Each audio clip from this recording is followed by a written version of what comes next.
तारीख 30/12/1994 पूज्यभाई श्री शशिभाई द्वारा देवलालीમાં થયેલ તત્વચર્ચા સળંગ નંબર 62।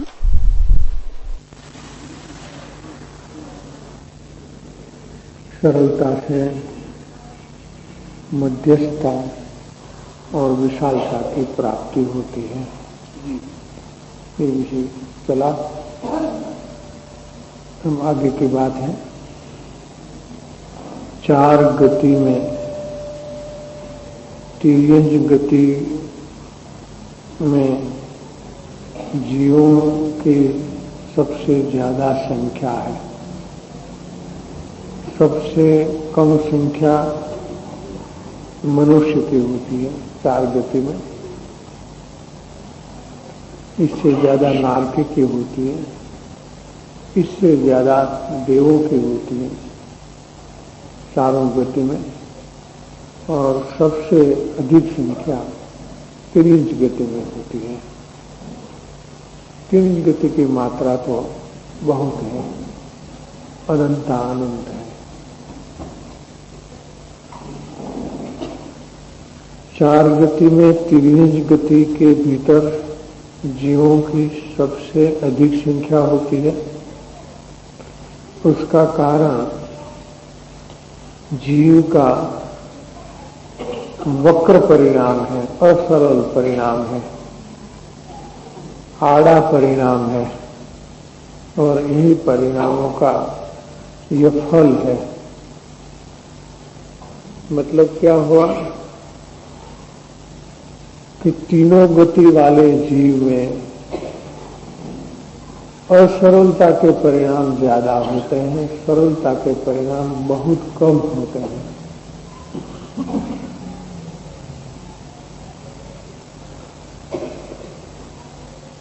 जब मनुष्य गति में जीवों की संख्या सबसे कम होती है, तीनों काल की इस प्रकार की संख्या जो 4 गति में है, इससे ऐसा सूचित होता है कि संसार में परिभ्रमण करने वाले जीवों में सरल परिणाम करने वाले जीव बहुत कम हैं, असरल परिणाम करने वाले जीव अधिक होते हैं, बहुत होते हैं। सरल परिणाम से मनुष्यत्व की प्राप्ति होती है, और उस मनुष्य गति का मूल्य बहुत है, मनुष्य गति का मूल्य बहुत है, क्योंकि मोक्ष मार्ग और मोक्ष पाने के लिए, मोक्ष तो मनुष्य गति के अलावा किसी का होता ही नहीं, और मोक्ष मार्ग का भी अधिक से अधिक अवसर मनुष्य गति में मिलता है, और तीनों गति में इतना अवसर नहीं होता कि जीव मोक्ष मार्ग को प्राप्त करें।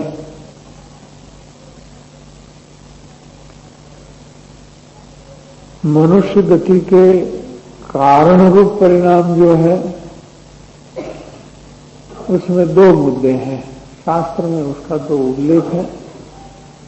तत्वार्थ सूत्र में भी वो बात है, और अमृत चंद्राचार्य का जो तत्वार्थ सार है उसमें भी वो बात है। अल्प आरंभ अल्प परिग्रह के परिणाम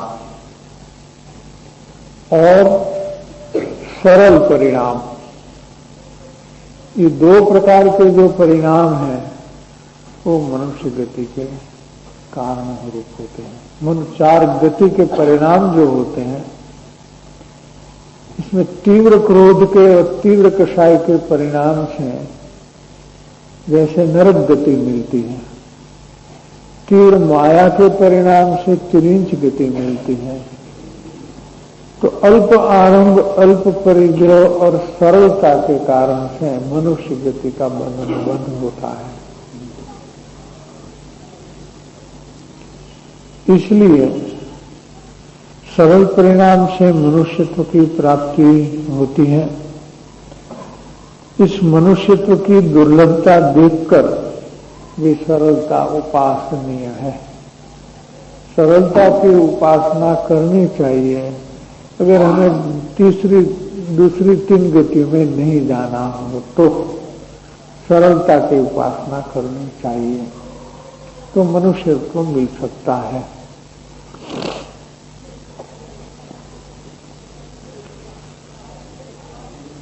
जिसको परिपूर्ण निर्दोष और पवित्र दशा प्राप्त करने की अभिलाषा हो, ऐसे जीव को सबसे प्रथम स्वच्छंद रूपी महादोष की हानि करनी चाहिए। स्वच्छंद से बहुत अनेक प्रकार के दोष पनपते हैं। ये स्वच्छंद महादोष है। इसलिए जिसको निर्दोषता चाहिए उनको सबसे प्रथम स्वच्छंद रूपी महादोष की हानि करनी चाहिए। और स्वच्छंद रूपी महादोष की हानि करने का 2 प्रकार है हानि करने के लिए। एक तो निज परिणामों का, निज दोष का अवलोकन करना। निज परिणाम में अपना दोष का अवलोकन करने से स्वच्छंद की हानि होती है। वो कार्य कठिन है, आसानी से नहीं हो पाता। जबकि अगर कोई सत्पुरुष ज्ञानी पुरुष मिल जाए तो उनके चरण सानिध्य से स्वच्छंद रूपी महादोष बहुत अल्प प्रयास से चला जाता है। आत्मसिद्धि में भी वो गाथा है।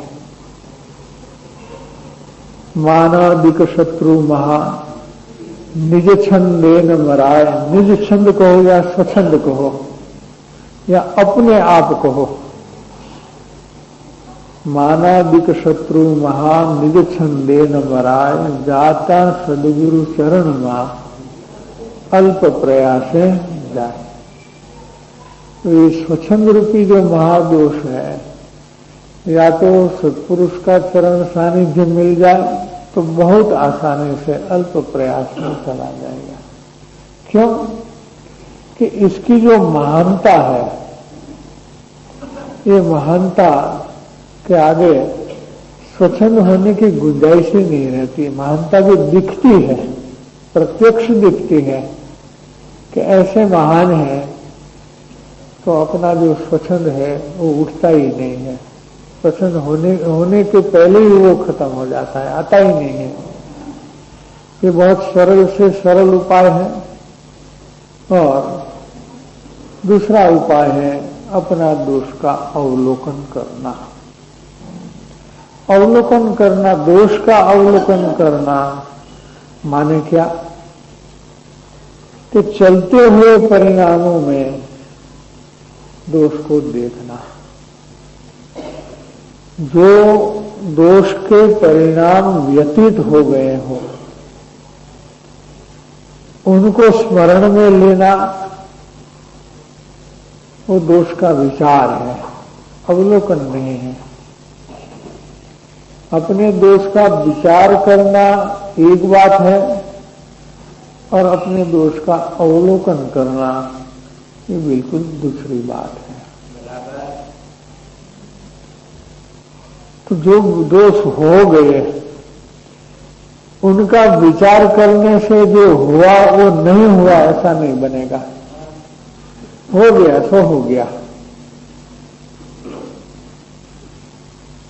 वो नहीं हुआ ऐसा कैसे बनेगा? Done is done can not be undone. वो अनडन कैसे हो सकता है? वो तो हो गया, हो चुका, वो तो भूतकाल उसका तो हो गया। तो उसका विचार करने से दोष मिटने का उपाय हमें नहीं मिलता। लेकिन चलते हुए दोष को अगर देखने में आए आत्म जागृति पूर्वक, ये देखने में आता है। जिसको आत्म जागृति नहीं है उनको ये दोष देखने में नहीं आता। देखो, कोई युगानुयोग से हमारे पीरियोडिकल का नाम भी आत्म जागृति सैंक्शन हुआ है, रजिस्टर हुआ है आत्म जागृति। ऐसे 5-6 नाम लेने पड़ते थे, पहले तो 5-6 दिए, इसमें से कोई नहीं पास हुए, फिर 6 और भेजे, तो इसमें आत्म जागृति पास करके आया है। मुमुक्षु की भूमिका में ये जो जागृति है वही मुमुक्षुता है, यानी जितनी जागृति है उतनी मुमुक्षुता है, जागृति नहीं है तो मुमुक्षुता भी नहीं है। इसलिए जो मुमुक्षु अपने हित और अहित के विषय में जागृत है वो अपने चलते हुए परिणामों में अपने दोष को देखेगा, अवलोकन करेगा, और चलते हुए परिणामों में दोष का अवलोकन होते ही इस दोष में जो रस है वो एकदम ठंडा हो जाएगा, रस की हानि हो जाएगी, रस कम हो जाएगा, यानी परिणाम के दोष की शक्ति टूट जाएगी, कषाय की शक्ति टूट जाएगी। कषाय सीधा कभी किसी का अभाव नहीं होता, प्रकृति भी सीधी अभाव रूप नहीं होती, पहले इसकी शक्ति टूटती है फिर वो अभाव को प्राप्त होता है, ऐसा क्रम है।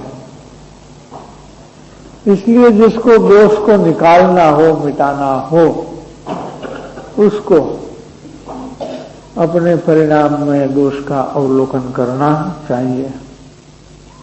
और वो अवलोकन कैसे करना चाहिए? निष्पक्ष अवलोकन करना चाहिए, अपक्षपात रूप से अपना दोष देखना। पत्रांक 254 में कृपालु देव वो बात लिखते हैं कि अपक्षपात रूप से अपना दोष देखने से स्वच्छंद हानि को प्राप्त होता है। स्वच्छंद रूपी महादोष की हानि वहां होने लगती है। जितना अवलोकन चले उतना फायदा है।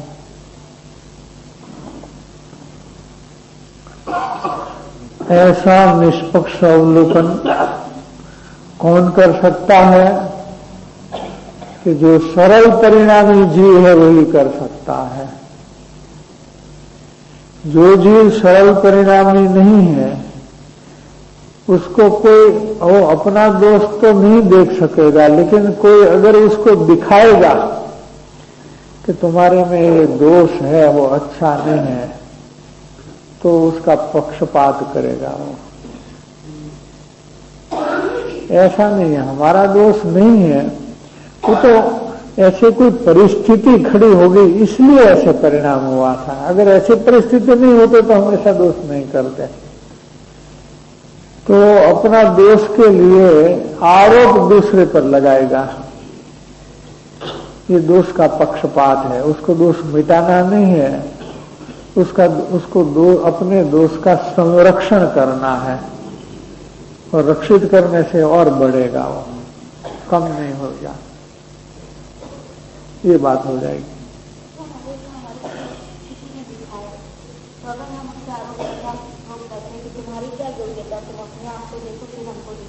हाँ, वो भी असरलता है, वो भी अपने दोष का पक्षपात है। कोई हमको हमारे दोष दिखाए उसका तो हमें उपकार मानना चाहिए, वो हमारे उपकारी है। उस उपकारी के प्रति उपकार व्यक्त करने के बजाय हम ये कहें कि तुम तुम्हारा दोष देखो ना, हमारा दोष क्यों दिखाते हो, तो इसका मतलब कि हमको हमारा दोष दिखाया वो अच्छा नहीं लगा हमको, वो हमारी असरलता है। तो असरलता से तो नुकसान होगा और होगा ही। ऐसा है कि जो सम्यक दृष्टिपना है ना, ये गुण की दृष्टि को, स्वभाव की दृष्टि को सम्यक दृष्टि कहते हैं। किसको सम्यक दृष्टि कहते हैं? स्वभाव दृष्टि को सम्यक दृष्टि कहते हैं। पर स्वभाव में तो गुण भरे हैं। स्वभाव क्या चीज है? आत्म स्वभाव गुण भंडार है। तो जिसको स्वभाव की दृष्टि, उसको गुण दृष्टि है, और जिसको गुण दृष्टि नहीं है उनको दोष दृष्टि है। वो अपना दोष का तो बचाव करेगा, लेकिन जिस पर ममत्व होगा उसका दोष का भी वो बचाव करेगा। ये हमारे समाज में ये ग्रुप क्यों हो जाते हैं? ये हमारा ग्रुप है, हमारे वाले हैं, ऐसा क्यों हो जाता है कि हम हमारे वाले का दोष नहीं गिनेंगे, सामने वाले का दोष गिनेंगे। इसका दोष कोई बताएगा तो हम उसको गिनेंगे नहीं, इसका बचाव करेंगे कि भाई वो तो ऐसा कारण है, उसमें तो ऐसा कारण है, ऐसा कारण है। तो ये बात ठीक नहीं है। जहां अपना दोष का भी बचाव नहीं करना है, वहां दूसरे का दोष का बचाव करे। ये तो कितनी दोष दृष्टि तीव्र होगी तब ये प्रवृत्ति होगी कि बहुत दोष दृष्टि तीव्र हो जाती है, तब वो दूसरे का दोष का भी बचाव करता है। तो अपने का तो करेगा ही करेगा। ऐसे दोष दृष्टि के परिणाम वाले जीव गुण दृष्टि से बहुत दूर चला जाता है, बहुत दूर चला जाता है। वो उसको सम्यक दर्शन होना बहुत कठिन बात है, बहुत दूर की बात है।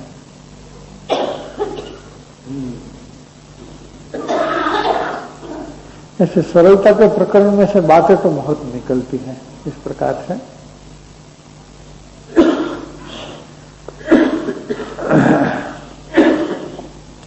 ऐसा निष्पक्ष अवलोकन सरल परिणामी जीव ही कर सकता है। स्वदोष मिटाने का यह एक रामबाण इलाज है। क्या?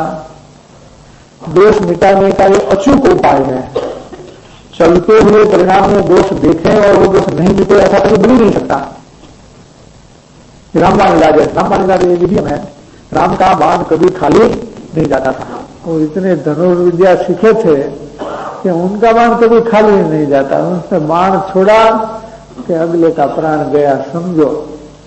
वो कभी खाली नहीं जाता। वैसे अपना दोष देखने से ये दोष को जाना ही पड़ेगा। ये अनुभव सिद्ध बात है। सभी ज्ञानियों की ये अनुभव सिद्ध बात है।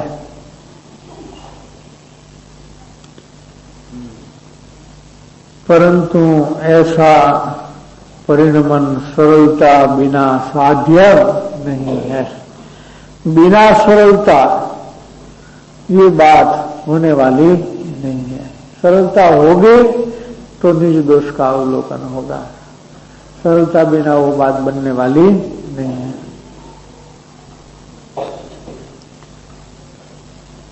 और सुगमता से स्वच्छंद रूपी अंधत्व से दूर होना हो। स्वच्छंद के साथ अंधत्व आता है। वो प्रयोग कृपालु देव ने 194 नंबर के पत्र में किया है कि स्वच्छंद रूपी अंधत्व होने से जीव को अपना आत्म कल्याण की दिशा सूझती नहीं है। जैसे अंधेरे में हमको गाढ़ अंधारपट होता है तो हमको कोई रास्ता नहीं सूझता है कि हमको किधर जाना चाहिए। वैसे स्वच्छंद रूपी अंधत्व आता है तो जीव को आत्म कल्याण, आत्मा का हित अहित के विषय में कुछ सूझ नहीं आती है। इससे सुगमता से दूर होना हो, सरलता से ऐसा दोष को मिटाना हो, बहुत भयंकर दोष है वो जीव को मति सरल होने से, इसकी मति सरल होने से वो ज्ञानी की आज्ञा से चलने के चलने की योग्यता को प्राप्त करता है। जिस जीव को ज्ञानी की आज्ञा से चलना है उसकी मति सरल है, और जिसकी मति सरल है वो ज्ञानी की आज्ञा पर चलेगा। और इसका बहुत बड़ा दृष्टांत है सुभाग भाई।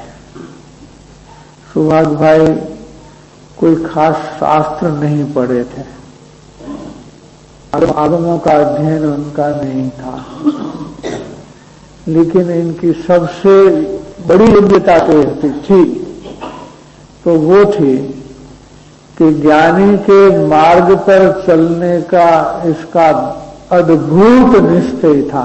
कैसा निश्चय था? अद्भुत निश्चय था। और वो गुण कृपालु देव ने देख लिया था। इसका मतलब ये हुआ कि सुभाग भाई में असामान्य सरलता थी। कितनी सरलता थी? असामान्य सरलता थी। सामान्य सरलता नहीं थी, असामान्य सरलता थी, यानी अद्भुत सरलता थी, ऐसा कहें। उसका उल्लेख किया है कृपालु देव ने। जब वो उनका देहांत हो गया और इनके परिवार पर जब पहली चिट्ठी लिखी, वो पत्रांक है 783 में वो लिखते हैं, उसको नमस्कार करके लिखते हैं। क्या? गुरु अपने शिष्य को नमस्कार करते हैं, ठीक? शिष्य तो गुरु को नमस्कार करे, वो तो एक बहुत सामान्य प्रणाली का है, लेकिन गुरु शिष्य को नमस्कार करे, ये सामान्य बात नहीं है, वो असामान्य बात है कि नहीं? इसमें रहस्य क्या है? गुण के प्रति नमन करना वो रहस्य है। उसमें गुण दिखे तो व्यक्ति की बात गौण होगी कि मेरा गुरु है या मेरा शिष्य है या कौन है। हमने तो गुण देखा, हमारा नमस्कार हो गया, बस। ये गुण के प्रति नमस्कार है। जिसको गुण के प्रति बहुमान है, जो गुण के प्रति ढलन रखता है, नमन रखता है, वो गुणवान के प्रति, गुणे के प्रति नमस्कार करेगा और करेगा ही। ऐसे दो दृष्टांत हैं। हमारे गुरुदेव का भी वही दृष्टांत है।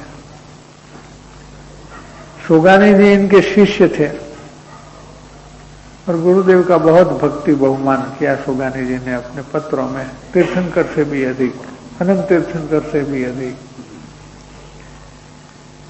वही गुरु ने ऐसा कहा कि वे अभी देवलोक में गए हैं, वहां से आयुष पूर्ण करके मनुष्य होंगे, क्योंकि सम्यक दृष्टि की दो ही गति होती है, एक देव और एक मनुष्य, तीसरी नहीं होती। और जब ये मनुष्य होंगे, अपने साधना में वो झपट करेंगे। झपट मैंने वो काठियावाड़ी शब्द है सौराष्ट्र का, तीव्र गति करेंगे, जैसे रॉकेट जाता है ऐसे। और उसी भाव में वो निर्वाण पद को प्राप्त करेंगे। हमारे तो 4 भव है। क्या बोले? हमारे तो अभी 4 भव है। आखिरी भव तीर्थंकर का है। तीर्थंकर जो दीक्षा जब लेते हैं तो वो अरिहंत को नमस्कार नहीं करते, खुद जगत गुरु है, इसलिए वो सिद्धों को नमस्कार करते हैं। तो जब दीक्षा लेते हैं तो उसके मुख से उच्चारण होता है नमः सिद्धेभ्यः, जितने भी सिद्ध हैं उनको मेरा नमस्कार है। तो उस वक्त मेरा नमस्कार उनकी आत्मा को भी पहुंचेगा। ऐसा कहते हुए उनको ये नहीं लगा कि मेरे शिष्य को मैं नमस्कार करूं, ऐसी बात क्यों बोलता हूं, ऐसा नहीं लगा। जब बाप से बेटा सवाया होता है, गुरु से शिष्य सवाया होता है, तो ये गुरु का गौरव होता है, उसमें कोई दूसरी बात होती नहीं है। इसमें ईर्ष्या नहीं होती, जलन नहीं होती, उसको तो गौरव होता है। अच्छा, बहुत बड़ी बात है, बहुत अच्छी बात है। ऐसा होता है तो श्री सौभाग्य को नमस्कार ऐसा लिखा है पत्र के हेडिंग में। मित्र पत्र के हेडिंग में सर्वज्ञाय नमः, वितरागदेव को नमस्कार ऐसा, सत्पुरुष को नमस्कार ऐसा लिखते थे, लेकिन नाम लेकर लिखा कि श्री सौभाग्य को नमस्कार। और पत्र इनके परिवार पर लिखते हैं, पुत्र वगैरह को लिखते हैं कि श्री सौभाग्य की मुमुक्षुता और ज्ञानी के मार्ग पर चलने का इनका अद्भुत निश्चय हमको बार बार स्मरण में आता रहता है। अभी वो नहीं है तो इसका स्मरण आता है, प्रत्यक्ष तो नहीं रहे तो इनका स्मरण किस रूप में आता है। और श्री सौभाग्य भाई तीर गए, उनको भी सम्यक दर्शन हो गया। किस कारण से? एक यही गुण के कारण से। ज्ञानी के मार्ग पर चलना है, उनके बताए हुए क्रम का हमें अनुसरण करना है, हमारी मनमानी और स्वच्छंद हमें कुछ करना नहीं है। बस वो बच गया, वो जीव बच जाएगा। हॉस्पिटल में भी डॉक्टर को जो जितनी सूचना है उतनी पालन करनी पड़ती है। चलता है उसमें कोई नहीं चलेगा। वो कहे कि लेटे रहो, लेटा रहना पड़ेगा। मत बोलो, नहीं बोलना पड़ेगा।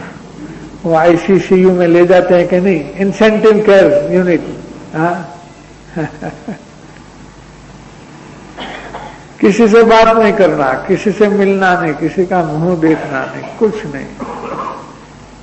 हार्ट का प्रॉब्लम होता है, कोई किसी एक को देखने से इमोशनल पोजीशन में आ जाए, हार्ट फेल हो जाए।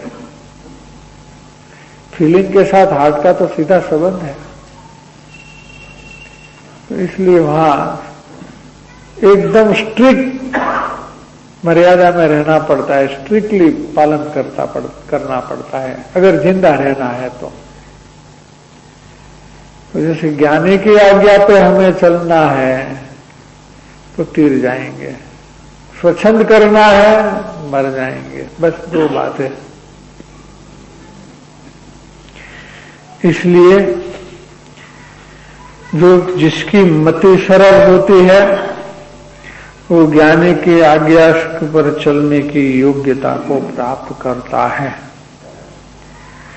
ज्ञान दशा प्राप्त करने का यह अद्भुत उपाय है, बहुत सुगम और अद्भुत उपाय है। लंबे माथापच्ची में जाना ही नहीं पड़ेगा उसको, सीधा सीधा सरल उसका काम होता जाएगा। सरलता उतनी आनी चाहिए। ज्ञानी पुरुष की आज्ञा उठाने के लिए जो तत्परता होती है, तैयारी होती है, वो सरल परिणामी जीव को होती है।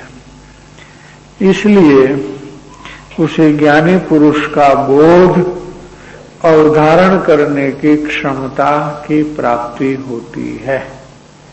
ज्ञानी पुरुष का बोध असर किसको करता है? जो इसकी आज्ञा पे चलने के लिए सरल परिणामी होता है, उनको इसका बोध है, वो परिणमन कर जाएगा। वरना सुनेगा परिणमन होगा नहीं, सुनेगा सही परिणमन नहीं होगा। अनेक शास्त्र का अध्ययन और बहुत बाह्य क्रिया से जो लाभ नहीं होता है, इससे ज्यादा लाभ सरल परिणामी मुमुक्षु को ज्ञानी के मार्ग में चलने का दृढ़ निश्चय से होता है। इसलिए उसको सुगम मार्ग कहा, सरल मार्ग कहा।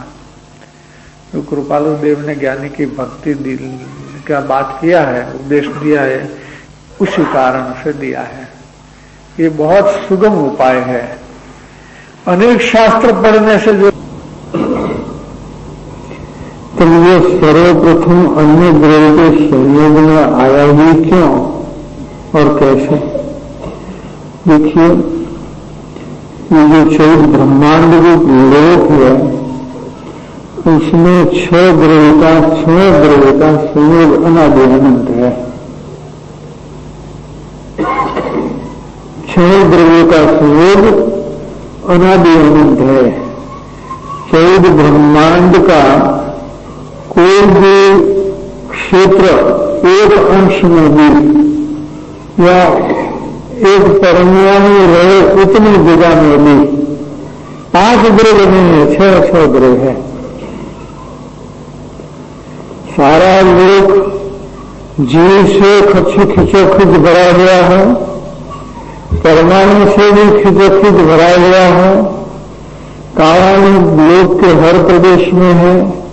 धर्मास्तिका और धर्मास्तिकायिता क्षेत्र ही पूरा लोक प्रमाण है और आकाश तले का लोक प्रमाण है। इसलिए अन्य ग्रह का संयोग में कोई आया नहीं है। ये तो है ही हमारे से संयोग, तो नया संयोग तो नहीं हुआ है, पर इसका वियोग भी होने वाला नहीं है। ये तो हमारे से है ही। इसलिए 6 ग्रह का एक क्षेत्र होना, लोक में होना, वो पारिणामिक भाव से है और इससे न कोई लाभ है न कोई नुकसान भी है। 6 ग्रह लोक में एक जगह पर रहता है तो इससे कोई लाभ है न कोई नुकसान है। इसलिए इसकी चिंता करना ये प्रयोजनभूत नहीं है। ऐसा तो उस संयोग का कोई प्रयोजन में लेना देना नहीं है।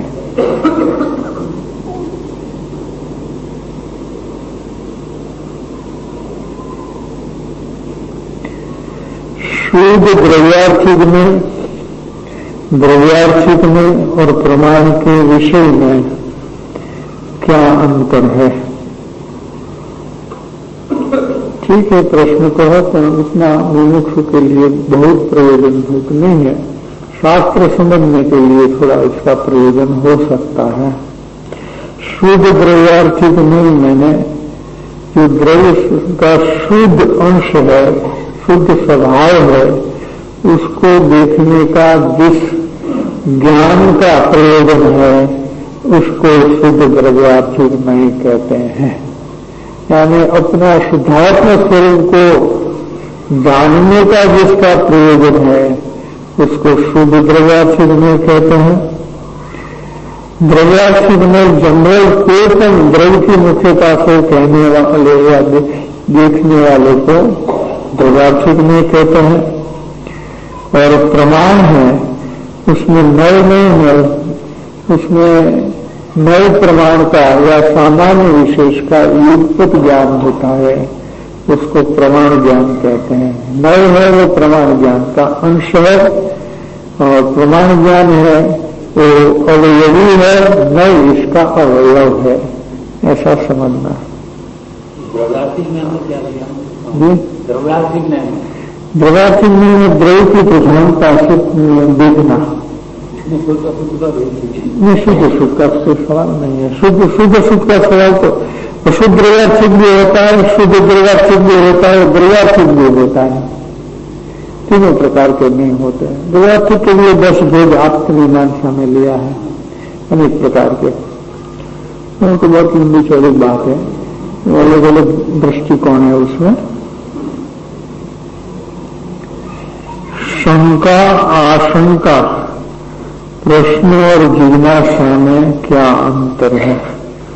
शंका तो ये है कि अगले की बात में प्रामाणिकता नहीं देख करके प्रश्न करना वो शंका है।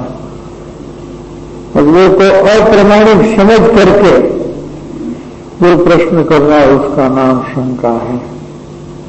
और आशंका में जिसको प्रश्न पूछा जाता है, शंका जिसके सामने की जाती है, उसको प्रमाणित रख करके हमारे गुरु है, वो अच्छा जानता है, हमारे से ज्यादा जानता है, हमको समझ में नहीं आता है इसलिए हम पूछ रहे हैं, तो उसको आशंका बोलते हैं। प्रश्न तो प्रश्न होता है, वो जिज्ञासा जो है वो आशंका रूप में होती है, उसको जिज्ञासा कहते हैं। समझने का भाव जिसमें होते है उसको जिज्ञासा कहते हैं। और अनजाने में और जानने के लिए जिसको आतुरता हो उसमें प्रश्न निकलता है।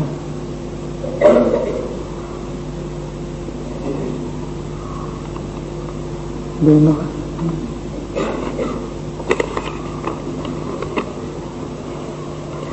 વાંચવામાં આવ્યું હતું, ભાવ ભાષણ વગરનું બધું કલ્પના છે, તો ભાવ ભાષણ એટલે લાગવું કે બીજો અર્થ થાય છે? विस्तार से समझाओ। भाव भाषण में लगना होता है, वो भाव भाषण फीलिंग स्टेज में आता है, इसलिए लगने लगता है। जैसा सुबह बात चली थी कि हम सिद्ध, हमारा स्वरूप कैसा है? साक्षात सिद्ध पद स्वरूप है, लेकिन वो लगता है तो भाव भाषण आया, नहीं लगता है तो वो कल्पना है।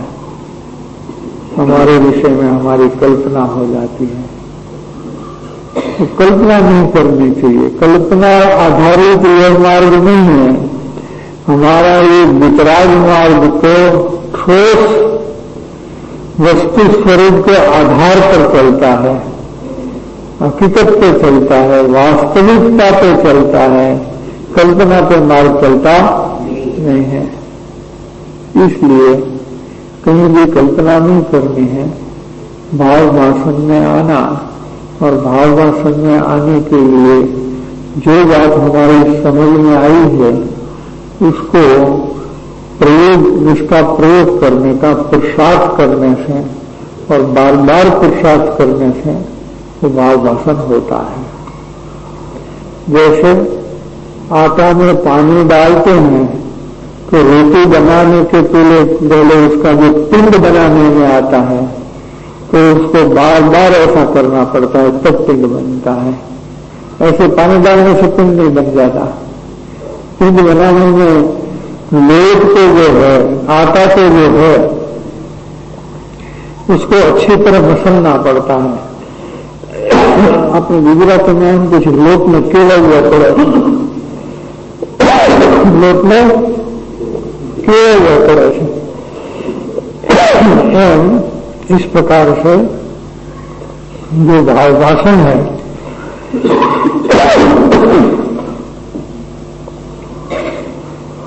वो જ્ઞાનની કેળવણી છે।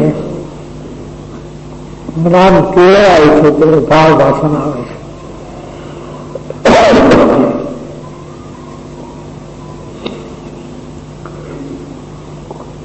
एक दूसरा विचार करें, मार्ग में तो इसी प्रकार का मार्ग ही इसी प्रकार का है।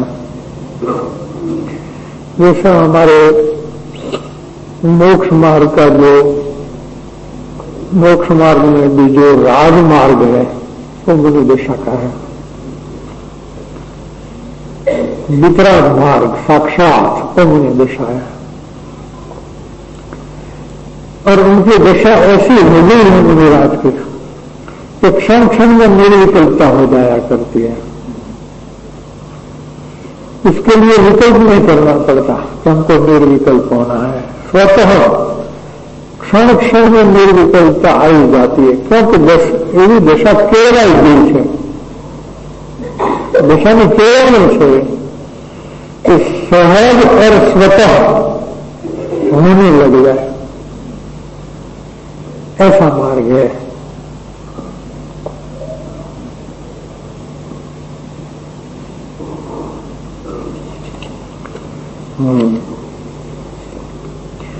यथार्थ उन्नतिना क्रमમાં સૌ પ્રથમ ભવભ્રમણનો ભય લાગવો જોઈએ, પણ ભવભ્રમણની પ્રતીતિ જ નથી, તો ભવભ્રમણની પ્રતીતિ માટે કેવી વિચારણા ચાલવી જોઈએ?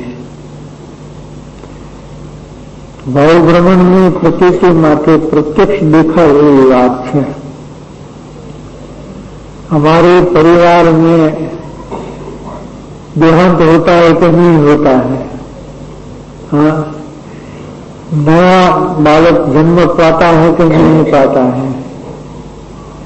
और बाहर में टीवीज के कितने प्रकार के टीवीज दिखते हैं। हाँ, कितने प्रकार के टीवीज दिखते हैं। अनेक प्रकार के छोटे मोटे जीव दिखते हैं। वो भी जीव है। ऐसा क्यों हुआ? हम मनुष्य हैं, ये गाय है, भैंसा है, बकरा है, वो है, चींटी है, मकोड़ा है, वो है, बत्ती के भी होते हैं, प्रकाश के, पानी के, अनेक प्रकार के कीटाणु, ये सब प्रसिद्ध है। कारण बिना कोई कार्य तो होता नहीं। कोई कारण बिना कार्य हो सकता है क्या? तो किस कारण से वो हुआ? अगर इस कारण कार्य को हम नहीं समझेंगे तो हमारी भी यही दशा हो सकती है। इसका विचार करें। गुरुदेव तो कहते थे कि सारा जगत सम्यक ज्ञान का निमित्त है। क्या? ये जो जगत है सारा, वो सम्यक ज्ञान का निमित्त है। जगत का ज्ञान करने से ज्ञान सम्यक हो जाता है। देखो देखो क्या हो रहा है, कैसा हो रहा है। ऐसा अगर हम इसके लिए कोई इलाज नहीं करेंगे, सोचेंगे नहीं, तो हमारी हालत अनिवार्य रूप से ऐसी होने वाली है। ऐसा समझ लेना चाहिए। हमको मरना पसंद है क्या? आप एक भी मनुष्य को ले आओ तो जो मरने के लिए पसंद भी करता है, मरने के। किसी को मरण पसंद नहीं है। जब मरण पसंद नहीं है फिर भी मरण आने वाला है, वो बात निश्चित है क्या नहीं है? अब एक आदमी देखा है किसी परिवार में कभी मरा ही नहीं है, उतनी आयु वाला हो, है कोई? सब बुढ़ापे में एक पीछे एक। आखिर बुढ़ापे में कोई तो जवानी में, कोई बचपन में जाता है, लेकिन बुढ़ापे में तो जाना ही पड़ता है। एक मरण भी हम नहीं चाहते, अनंत मरण, और इसकी चिंता भी हमें होती है तो नहीं होती है। तो मरण का कारण आता है तो मरण आ जाए तब तो व्यथित हो जाएंगे, सुख शांति नहीं रहेगी। लेकिन इसका कारण उपस्थित होगा तो कितनी चिंता होगी। अब हमारे अज्ञान और मिथ्यात्व में अनंत जन्म मरण का कारण मौजूद है, इसकी चिंता हमें क्यों नहीं होती है? ये मूर्खता इतनी बड़ी है कि हम 1 रुपये का नुकसान बर्दाश्त नहीं कर सकते और हजारों का नुकसान हम बर्दाश्त करते हैं।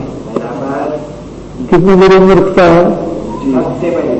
1 रुपया अगर हम गुमाते हैं तो हमारा जीव चला जाता है, और हजारों चला जाता है तो हमको कोई पता ही नहीं पड़ता कि क्या हुआ। ये कोई समझदारी है क्या? आउट ऑफ कॉमन सेंस ये मेरे वसात हमारा परिणाम चल रहा है कि हमको अनंत जन्म मरण के कारण मौजूद होने पर भी चिंता नहीं हो रही है। और नहीं हो रही है तो ये क्रम में उन्नति के परिणाम के उन्नति के क्रम में प्रवेश होने वाला नहीं है।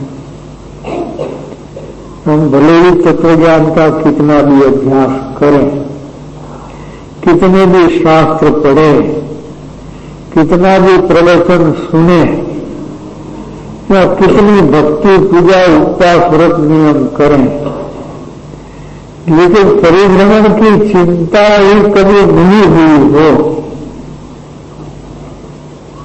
तो हमारा प्रवेश भी धर्म के क्षेत्र में यथार्थ रूप से तो नहीं हुआ है।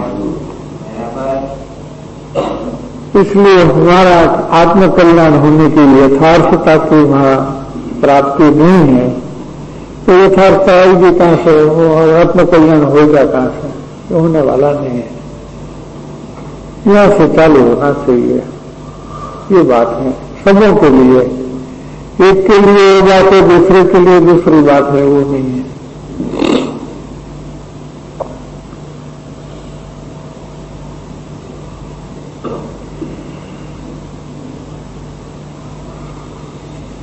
और प्रश्न और नहीं है?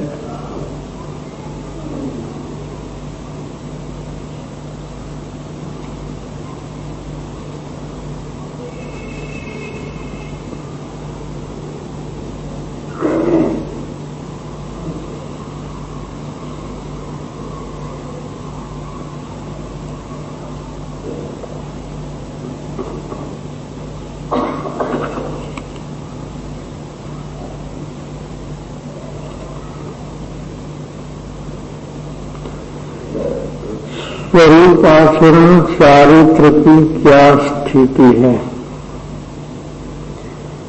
क्या कभी छूट भी जाता है और बाद में चालू भी हो जाता है? स्वरूप आचरण चारित्र में चारित्र गुण का स्वरूप आश्रित परिणमन होना, यानी चारित्र गुण की स्थिति है स्थिरता। परिणामों के स्वरूप में स्थिरता होना, उपयोग की स्थिरता होना स्वरूप में, उसको स्वरूप आचरण चारित्र कहते हैं। स्वरूप में आचरण होना, चरना, जमना, रम जाना, जम जाना, उसी को स्वरूप आचरण कहते हैं। और वो प्रथम सम्यक दर्शन के काल में होता है, इसके पहले कभी किसी को नहीं होता है। फिर जितना गुणस्थान में ऊपर ऊपर जाता है उतना उसका स्थिरता बढ़ती जाती है, स्वरूप आचरण चारित्र उसका बढ़ता जाता है और 12वें गुणस्थान में यथाख्यात चारित्र में वो पूर्णता को प्राप्त करता है। और उसका दूसरा नाम वीतरागता है। यहाँ स्वरूप में लीनता होती है, वहाँ वीतरागता की प्राप्ति होती है। जिस मात्रा में स्वरूप आचरण होता है उस मात्रा में राग का अभाव हो जाता है, उसको वीतरागता कहने में आती है। और वो छूट जाता है तो सम्यक दर्शन में जो सम्यक ज्ञान छूट जाता है तो चारित्र भी छूट जाता है। और बाद में फिर से सम्यक दर्शन सम्यक ज्ञान होता है तब चालू होता है। ऐसे आता जाता है, ऐसा नहीं बनता है कि श्रद्धा ज्ञान रह जाए चारित्र आता जाता रहे, ऐसा नहीं होता है। दर्शन ज्ञान चारित्र साथ में ही रहते हैं, आते भी साथ में और जाते भी साथ में ही जाते हैं।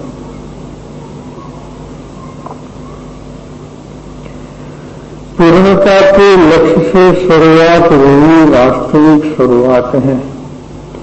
यहाँ पूर्णता का लक्ष्य व साध्य का लक्ष्य है, उसको प्रकट करने के लिए किसका लक्ष्य करना होगा?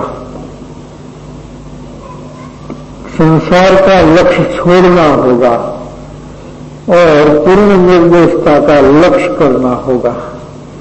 तीसरे का इसमें किसका लक्ष्य करने का सवाल नहीं है। वहां लक्ष्य करना है ध्येय में लेना, साध्य के स्थान में ले लेना, उसको यहाँ लक्ष्य कहते हैं। लक्ष्य इसलिए कहा है कि ज्ञान में से छूटता नहीं है। ज्ञान में स्मरण करना पड़े, ऐसी बात नहीं होती। स्मरण विस्मरण से जो पर है और वो ज्ञान में सदा ही रहा करता है, उसी का नाम लक्ष्य कहते हैं यहाँ। और पूर्ण साध्यता तक का जिसको लक्ष्य रहता है, जैसे हम यहाँ से निकलेंगे, हमारे निवास स्थान पर जाएंगे जहाँ हम निवास करते हैं, तो चलते चलते दूसरे हमको स्मरण नहीं करना पड़ेगा, यहाँ जाना है, यहाँ जाना है, यहाँ जाना है। दूसरे कुछ भी विचार करते करते हम वहीं चले जाते हैं, क्योंकि हमारा लक्ष्य है कि हमें कहाँ जाना है। इस तरह से लक्ष्य बनता है। तो ऐसा लक्ष्य बनने से कोई दूसरे का लक्ष्य करना पड़ता है, ऐसी बात इसमें नहीं है। हमारा अनादि से संसार का लक्ष्य है, वो छूट जाता है और पूर्णता का लक्ष्य बनता है।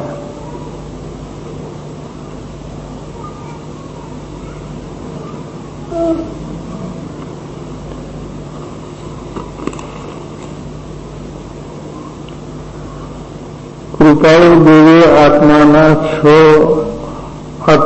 છ પદ શિષ્યની શંકા અને ગુરુના સમાધાન રૂપે બતાવ્યા છે, તેમાં શંકાનું સ્વરૂપ કેવું હશે? तो शंकाનું स्वरूप जो पूछने का या प्रश्न करने का मन हुआ, इसका मतलब कि उस स्थान में हम अपने आप को नहीं गिन रहे हैं। वहां हमको एक मुमुक्षु का स्थान है, इसमें 6 पद की शंका हुई। शंका मैंने आशंका हुई है, तो शिष्य की जगह अपने आप को बिठा देना चाहिए, रख लेना चाहिए कि यहाँ ऐसी शंका होगी या ऐसा प्रश्न होना जरूरी है। और उत्तर को या प्रतिपादन करने का जो विषय है, उस विषय को अधिक स्पष्टता से खोलने के लिए शंका समाधान को भी बात का प्रतिपादन करने में आया है। अगर ऐसा प्रश्न होता है तो इसका उत्तर इस प्रकार का होता है। इस तरह से जो विषय वो कहना चाहते हैं, उनकी अधिक स्पष्टता करने के लिए एक शैली बनाई है प्रश्नोत्तर की।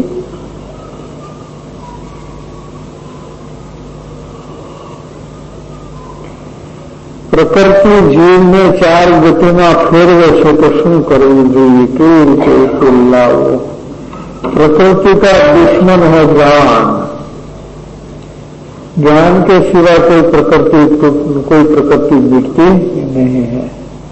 इसलिए सही ज्ञान करना पूरी प्रकृति को मिटाने का सच्चा उपाय है। या हमारा जो सन्मार्ग है, ये सन्मार्ग में आने वाले को सर्वप्रथम उसकी प्रकृति पर असर आती है। तो समझ लेना चाहिए कि प्रकृति पर असर आई तो मार्ग में आने लायक हुआ है। अगर प्रकृति में कोई फर्क नहीं पड़ता है तो जो कुछ भी करता है उसमें कोई डर नहीं है, सब गड़बड़ वाली बात है। प्रकृति में पहले फर्क पड़ना चाहिए। ये इस मार्ग का अच्छा लक्षण है, ये पात्रता का भी अच्छा लक्षण है कि पहले प्रकृति पे असर आ जाए, ऐसा होना चाहिए।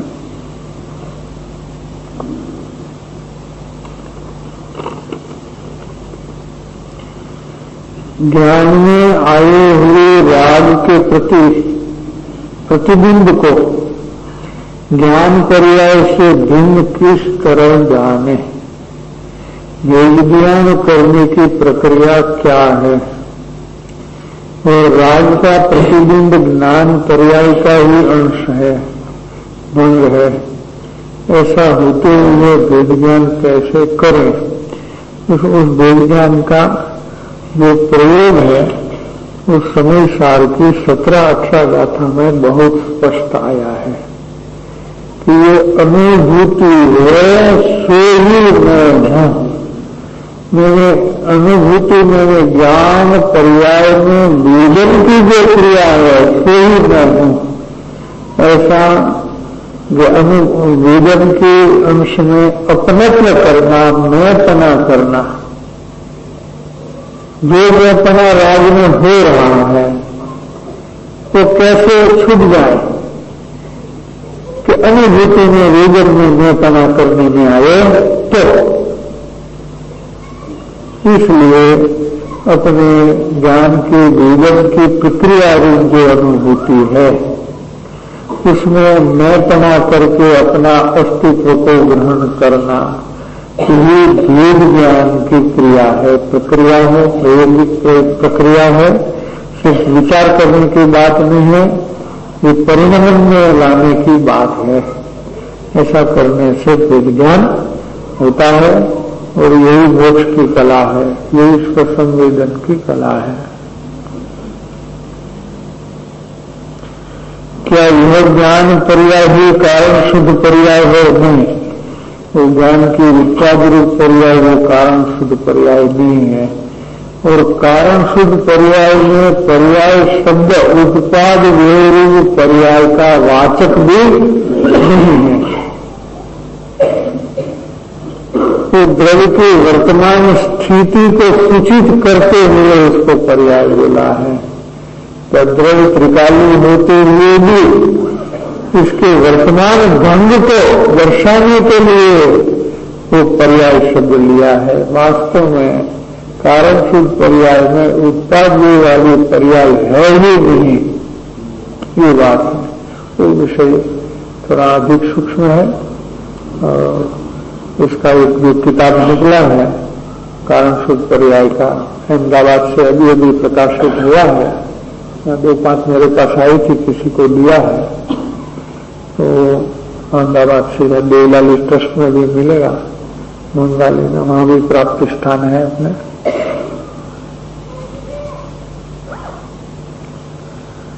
अभी भी आत्मकल्याण की बात समझ में आई और आत्मकल्याण के लिए पुरुषार्थ करते हुए बीच में ही देह हो गया तो वो चिंता रहती है क्या करें। देह का योग होगा ना, आत्मा का थोड़ी ना होगा।